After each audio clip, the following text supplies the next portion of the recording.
नमस्कार दोस्तों, आपका स्वागत है आपके अपने यूट्यूब चैनल स्मार्ट स्टडी पर। फ्रेंड्स, यूपी पुलिस कांस्टेबल परीक्षा 9 जून की जो है फर्स्ट शिफ्ट का सफलतापूर्वक आज एग्ज़ाम हो चुका है। आज की इस क्लास में हम लोग देखेंगे यूपी पुलिस कांस्टेबल 9 जून की फर्स्ट शिफ्ट में पूछे गए 100% करेक्ट क्वेश्चन और उनके सॉल्यूशन। तो आप लोगों को इस क्लास को अंत तक पूरा देखना है, क्योंकि इस क्लास में जो है हम लोग देखेंगे आज की फर्स्ट में पूछे गए 100% करेक्ट क्वेश्चन और उनका सॉल्यूशन भी। जो लोग स्मार्ट स्टडी टू चैनल पर नए हैं, चैनल को अभी तक सब्सक्राइब नहीं किए हैं, सभी लोग चैनल को सब्सक्राइब कर लो, बेल आइकन को प्रेस कर लो, ताकि आने वाली वीडियो का नोटिफिकेशन सबसे पहले आप लोगों को मिल सके। तो बिना टाइम वेस्ट किए आज की क्लास को स्टार्ट करेंगे। आज का पहला क्वेश्चन आ रहा हमारा स्क्रीन पर। पहला क्वेश्चन पूछा गया था, ये हिंदी से स्टार्ट करेंगे, ठीक है। हिंदी जो 23 नंबर से स्टार्ट है, यहाँ से स्टार्ट कर रहे हैं हम कि ऊपरी बनावट या तड़क भड़क के लिए एक शब्द कौन सा है। ऊपरी बनावट या तड़क भड़क के लिए एक शब्द कौन सा होगा जो सबसे उपयुक्त है, वो लगाना था। क्या आडंबर होगा, आस्तिक होगा, दूरदर्शी होगा या आयात होगा। तो ऊपरी बनावट या तड़क भड़क के लिए जो है आडंबर शब्द बिल्कुल सही है। ऑप्शन नंबर ए बिल्कुल सही जवाब है, ठीक है बच्चों। तो हिंदी से स्टार्ट कर रहे हैं। 100% जो है करेक्ट सोल्यूशन दिया जाएगा यहाँ पर, और 100% जो है करेक्ट क्वेश्चन कराए जाएंगे। क्वेश्चन नंबर चलते हैं 24 पर, ठीक है। कि क्या तुम सचमुच उत्तीर्ण हो गए, क्या तुम सचमुच उत्तीर्ण हो गए हो, या कौन सा वाक्य है। इच्छावाचक है, विस्मयवाचक है, या प्रश्नवाचक है, संदेहवाचक। क्या तुम सचमुच उत्तीर्ण हो गए हो, या कौन सा वाक्य है। तो बच्चों, इसका जो बिल्कुल सही जवाब होता है यह प्रश्नवाचक है। देख लीजिए, क्वेश्चन मार्क भी लगा हुआ है, क्योंकि यहाँ पर पूछ रहा है क्या क्या तुम सचमुच उत्तीर्ण हो गए हो। क्वेश्चन पूछा जा रहा है, प्रश्न पूछा जा रहा है, इसलिए यहाँ पर प्रश्नवाचक हो जाएगा। ऑप्शन नंबर जो है बी बिल्कुल सही, सी बिल्कुल सही जवाब है, ठीक है। क्वेश्चन नंबर 25 चलते हैं। निम्नलिखित में से कौन सा अविभाव समास का उदाहरण है। निम्नलिखित में से कौन सा अविभाव समास का उदाहरण है बच्चों। संत, वंत, घर घर और क्या लिखा है, घर द्वार, और उसके बाद लिखा कर्म धर्म या धीरे धीरे। तो अविभाव समास कौन सा है इसमें का, तो इसका सही जवाब हो जाएगा धीरे धीरे, ठीक है। अविभाव समास हो जाएगा धीरे धीरे, और ये बिल्कुल सही जवाब है, धीरे धीरे अविभाव समास है। क्वेश्चन नंबर ये जो 26 है, कोई तो साथ चलो इस वाक्य में कौन सा सर्वनाम है। कोई तो साथ चलो इस वाक्य में कौन सा सर्वनाम है। तो इसका सही जवाब हो जाएगा अनिश्चयवाचक है, ठीक। कोई तो साथ चलो, कोई निश्चय नहीं कि कौन साथ चलेगा, कोई निश्चय नहीं है, इसलिए ऑप्शन नंबर डी बिल्कुल सही जवाब है, अनिश्चयवाचक सर्वनाम बिल्कुल सही जवाब हो जाएगा। देख लो, क्वेश्चन समझ रहा है, मतलब क्वेश्चन से समझ में आ रहा है कि कोई तो साथ चलो, मतलब कोई तो साथ चलो, उसको खुद निश्चय नहीं है कि कौन साथ जाएगा, मतलब कोई चलो, तो अनिश्चित है ना, इसलिए अनिश्चित वाचक हो जाएगा। क्वेश्चन नंबर 27 है, घोंसले में चिड़िया हैं, घोंसले में चिड़िया हैं, कौन सा कारक है। घोंसले में चिड़िया हैं में कौन सा कारक है बच्चों, कौन सा कारक है। घोंसले में चिड़िया हैं, कौन सा कारक है। करण कारक, कर्ता कारक, अधिकरण कारक या अपादान कारक। कौन सा कारक है। घोंसले में चिड़िया हैं में कौन सा कारक है, तो यहाँ पर अधिकरण हो जाएगा। कौन सा हो जाएगा, अधिकरण कारक है, बिल्कुल सही जवाब है। कौन सा, अधिकरण कारक बिल्कुल सही जवाब हो जाएगा, ठीक है। आगे चलेंगे क्वेश्चन नंबर 28 पर। क्वेश्चन नंबर 28 है, जिसके पास घर ना हो के लिए एक शब्द क्या होगा। जिसके पास घर ना हो तो उसको क्या बोलेंगे। जिसके पास घर ना हो के लिए एक शब्द, अनिकेत, अभिषेक, अकिंचन या ग्रही। तो भैया जिसके पास घर नहीं होगा उसको बोलेंगे अनिकेत। ऑप्शन नंबर ए बिल्कुल सही जवाब है, अनिकेत, ठीक है। 27 का ऑप्शन नंबर ए बिल्कुल सही जवाब है, अनिकेत। 27 28 का ऑप्शन नंबर ए बिल्कुल सही जवाब अनिकेत, ठीक है। 29 नंबर क्वेश्चन है, वर्ष 2005 में कुंवर नारायण जी को किस भाषा के लिए ज्ञानपीठ पुरस्कार मिला। वर्ष 2005 में कुंवर नारायण जी को किस भाषा के लिए ज्ञानपीठ पुरस्कार मिला। हिंदी, तेलुगु, बंगला या तमिल। हिंदी, तेलुगु, बंगला या तमिल। तो इसका सही जवाब होगा 28 का सही जवाब हो जाएगा। ऑप्शन नंबर कौन सा हो जाएगा, 28 का सही हो जाएगा ऑप्शन नंबर ए, हिंदी बिल्कुल सही जवाब बच्चों, हिंदी बिल्कुल सही जवाब है 28 का। 2005 में जो है कोनराणा सिंह को जो है हिंदी भाषा में जो है ज्ञानपीठ पुरस्कार मिला था। ऑप्शन नंबर ए बिल्कुल सही जवाब है। क्वेश्चन नंबर 30, दिनों का फेरा होना मुहावरे का अर्थ है। दिनों का फेरा होना मुहावरे का अर्थ है लगातार हानि होना, दिन भर प्रतीक्षा नहीं करना, कभी भी लाभ होना, भाग्य का चक्कर। तो 30 का सही जवाब क्या हो जाएगा? दिनों का फेरा होना मुहावरे का अर्थ होता है भाग्य का चक्कर, है ना, भाग्य का चक्कर। ऑप्शन नंबर डी बिल्कुल सही जवाब है, भाग्य का चक्कर। दिनों का फेरा होने का मुहावरे का अर्थ होता है भाग्य का चक्कर। तो यहाँ पर जो हमने आपको 6-7 क्वेश्चन करा दिए हैं अब तक, 8 क्वेश्चन 30 तक। आप लोग कमेंट करके बताओगे आपके क्वेश्चन कितने सही हुए हैं, ठीक है। क्वेश्चन नंबर 31, निम्नलिखित में से 1989 में साहित्य अकादमी पुरस्कार विजेता कौन थे? केदारनाथ, माखनलाल चतुर्वेदी, अजय अगे या प्रसाद जी। तो 31 का सही जवाब हो जाएगा 1989 में साहित्य अकादमी पुरस्कार विजेता जो थे वो केदारनाथ सिंह थे। कौन थे? केदारनाथ। कौन थे? केदारनाथ। ऑप्शन नंबर ए बिल्कुल सही जवाब है। उनको जो है 1989 में दिया गया था कृति, जो कौन सी थी? अकाल में सारस। उनकी कृति थी अकाल में सारस, उसके लिए जो है उन्हें ज्ञानपीठ पुरस्कार प्रदान किया गया था। और ये दिया गया था 1989 में, 1989 में दिया गया था, ठीक है। इनकी कृति का नाम था, कृति थी इनकी अकाल। क्या था? अकाल। और अकाल में सारस। क्या? अकाल में सारस थी इनकी कृति। अगला क्वेश्चन है क्वेश्चन नंबर 32 है, निम्नलिखित में से ध्यान मग्न शब्द में कौन सा समास है? ध्यान मग्न शब्द में कौन सा समास है? द्विगु समास है, तत्पुरुष समास है, द्वंद्व समास है या अविभाव समास है? ध्यान मग्न में कौन सा समास है? तो 32 का जो सही जवाब हो जाएगा तत्पुरुष समास है। कौन सा है? तत्पुरुष। ध्यान मग्न में कौन सा समास है? तत्पुरुष है। ध्यान में मग्न मतलब आधुनिकीकरण तत्पुरुष है। कौन सा तत्पुरुष है? आधुनिकीकरण तत्पुरुष है, ठीक है। तो ऑप्शन नंबर बी बिल्कुल सही जवाब है। अच्छा, ये जिस बच्चे का पेपर है इतने दिया है जिस बच्चे ने, उसका क्वेश्चन नंबर कितने सही हो रहे हैं? देखो, हमने आपको 32 से लगवाया सही, 22 से, ठीक है, 23 से करवाया है। तो 23 का भी सही है, इसने सही लगाया था, ये देखिए लगाया सही, ठीक है। 23 भी सही लगाया है उसमें।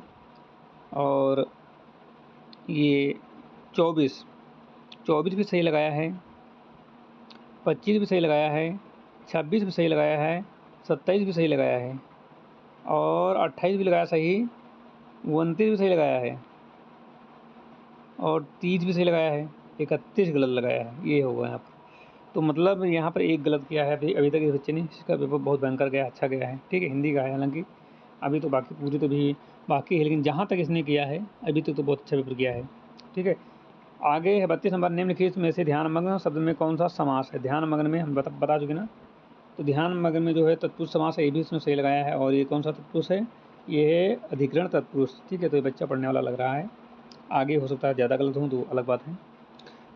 आगे कुआं पीछे खाई मुहावरे का अर्थ है भैया, बुद्धिमान बुद्धि से काम न लेना, जीवन में विपत्ति सब पर आती है, दोनों तरफ विपरीत या परेशानी होना, सब मिलकर न रहना।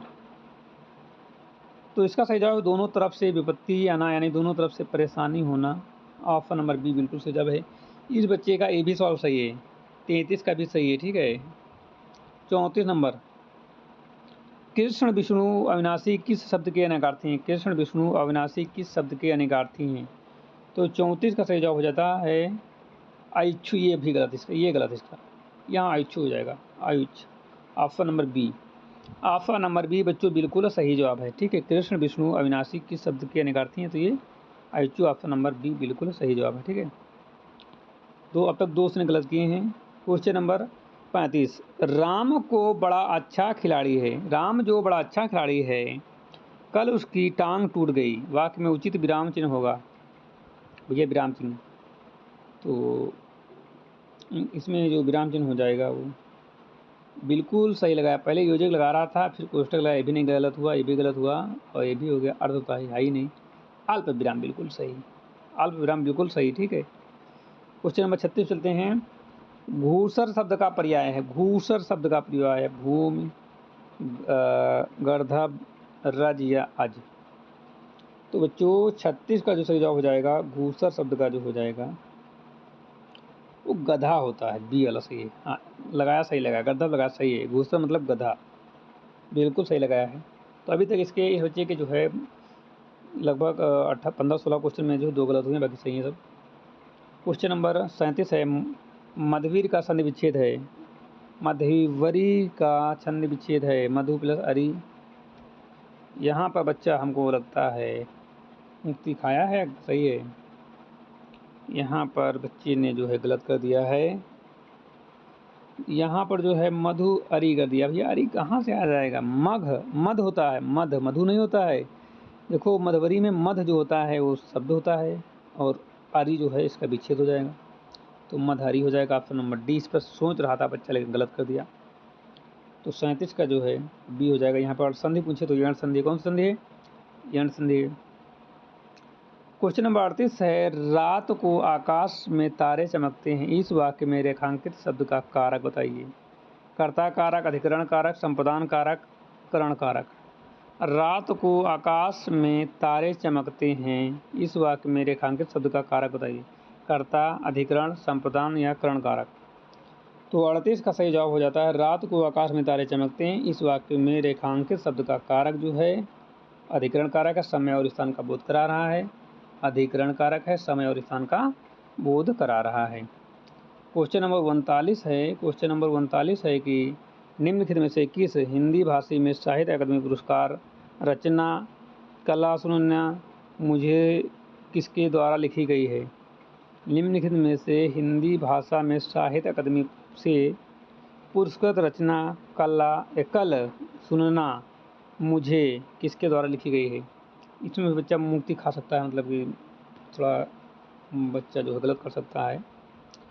रात को आकाश में तारे चमकते हैं, इस वाक्य में रेखांकित शब्द का कारक जो है अधिकरण कारक है। नहीं खाया बच्चा, सही कर दिया, तो अधिकरण कारक आ जाएगा।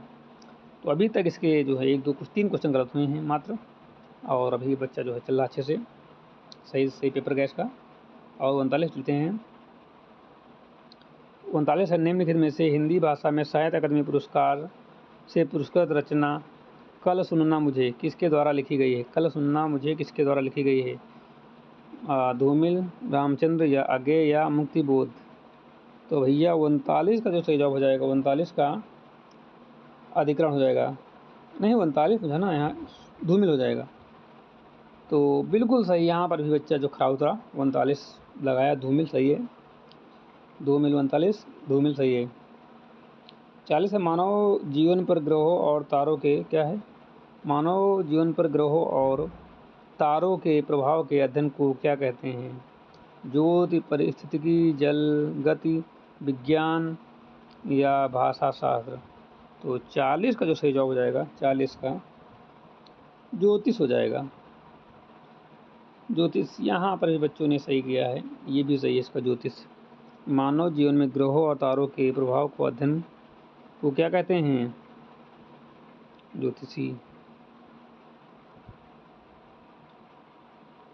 41 नंबर है, उपसर्ग का शब्दांश जो कौन सा है। किसी शब्द के मध्य में जुड़ना, शब्दों में कहीं भी जुड़ सकता है, किसी शब्द के बाद जुड़ता है, किसी शब्द के आगे जुड़ता है।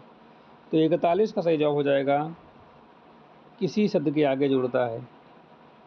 ऑप्शन नंबर ए डी बिल्कुल सही जवाब है, किसी शब्द के आगे जुड़ता है। उपसर्ग, उपसर्ग आगे जुड़ता है, प्रत्यय बाद में जुड़ता है। उपसर्ग किसी शब्द के आगे जुड़ता है। गुलाम शब्द का विलोम क्या हो जाएगा। भैया गुलाम का मतलब होता है गुलामी करना, आज़ाद मतलब स्वतंत्र होना, तो डी बिल्कुल सही जवाब यहाँ पर, ये भी सही है इसका, ये भी सही है। 42 भी सही है। अब 43 है, उन्होंने बहुत लड़ाइयाँ लड़ी, इस वाक्य में लड़ी है किस क्रिया का उदाहरण। उन्होंने बहुत लड़ाइयाँ लड़ी, इस वाक्य में लड़ी हैं किस क्रिया का उदाहरण है। प्रेरणार्थक क्रिया, द्विकर्मक क्रिया, सकर्मक क्रिया, संयुक्त क्रिया। तो उन्होंने बहुत लड़ाइयाँ लड़ी, इस वाक्य में लड़ी जो है वो द्विकर्मक क्रिया है। 43 का हो जाता है सी हो जाएगा। बच्चा यहाँ पर मुक्ति खा गया, गलत हो गया यहाँ पर, सकर्मक हो जाएगा, ये सही है, सकर्मक। उन्होंने बहुत लड़ाइयाँ लड़ी हैं, ठीक है, बहुत सी लड़ी हैं। इसकी लड़ी क्या है, सकर्मक क्रिया है। 44 नंबर है, निम्नलिखित में से संसद से सड़क तक किसके द्वारा लिखी गई है? निम्नलिखित में से संसद से सड़क तक किसके द्वारा लिखी गई है? सुदामा पांडे धूमिल द्वारा, रघुवीर सहाय द्वारा, श्रीकांत वर्मा द्वारा, अगय द्वारा। तो 44 का सही जवाब हो जाता है option number A, Sudama Pandey Dhoomil द्वारा। ये बिल्कुल सही जवाब है। 45 नंबर है, निम्नलिखित में से सर्कस उपन्यास लेखक किसके द्वारा लिखा गया है? सर्कस उपन्यास लेखक किसके द्वारा लिखा गया है? संजीव द्वारा, यशपाल द्वारा, अमृतलाल सागर द्वारा, नागर द्वारा, मन्नू भंडारी द्वारा। तो 45 का सही जवाब हो जाता है ऑप्शन नंबर ए, संजीव द्वारा। क्वेश्चन नंबर 46 है, जिस क्रिया का फल कर्ता को छोड़कर कर्म पर पड़े उसे क्या कहते हैं? जिस क्रिया का फल कर्ता को छोड़कर कर्म पर पड़े उसे क्या कहते हैं? उसको कहते हैं सकर्मक क्रिया। क्या कहते हैं? उसको कहते हैं सकर्मक। 46 का क्या हो जाएगा? 46 का हो जाएगा सकर्मक क्रिया। 47 है, बद उपसर्ग निम्नलिखित में से कौन से शब्द में प्रयुक्त है? बदमाश में, बेदम में, बेहूदी में या बदौलत में? तो 47 का सही जवाब हो जाएगा ऑप्शन नंबर बी, बदमाश। बिल्कुल सही जवाब है। बद में उपसर्ग कौन सा है? उपसर्ग। बदमाश। बद उपसर्ग निम्नलिखित में से कौन से शब्द में प्रयुक्त है? बदमाश में, ठीक है। 48 नंबर है, जिसका भाग अच्छा न हो के लिए एक शब्द। जिसका भाग अच्छा न हो के लिए एक शब्द है अभागा, अधीर, अनाथ, अमर। जिसका भाग अच्छा न हो के लिए एक शब्द क्या होगा? अभागा, अधीर, अनाथ या अमर। तो 48 का सही जवाब हो जाएगा, 48 का सही जवाब हो जाएगा ऑप्शन नंबर ए, अभागा। अभागा बिल्कुल सही जवाब हो जाएगा, ठीक है, अभागा ये बिल्कुल सही जवाब हो जाएगा। क्वेश्चन नंबर 49 पे चलते हैं। क्वेश्चन नंबर 49 है कि निम्नलिखित में से कौन सी रचना महादेवी वर्मा द्वारा लिखित है?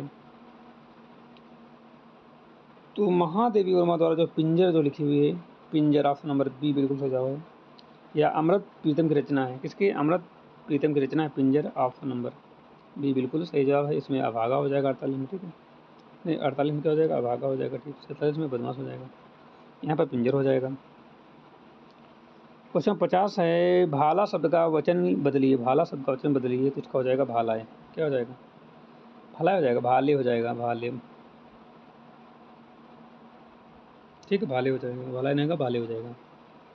भाला शब्द का बहुवचन जो है भाले हो जाएगा, ठीक है बच्चों।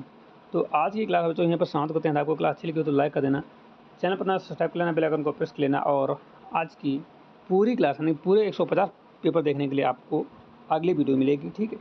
उसका सॉल्यूशन तैयार हो रहा है, उसके बाद जो है आपको डिटेल वीडियो प्रोवाइड कर दी जाएगी, तो आप लोग उसको पूरा देख लेना। वहाँ पर जो है आपको सारे रियल क्वेश्चन करा दिए जाएंगे और सोल्यूशन के साथ, ठीक है, करेक्ट सोल्यूशन के साथ, ठीक है। तो मिलते हैं नई क्लास के साथ, तब तक के लिए आप लोग पढ़ते रहो, जुड़े रहो स्मार्ट स्टडी यूट्यूब चैनल के साथ। धन्यवाद।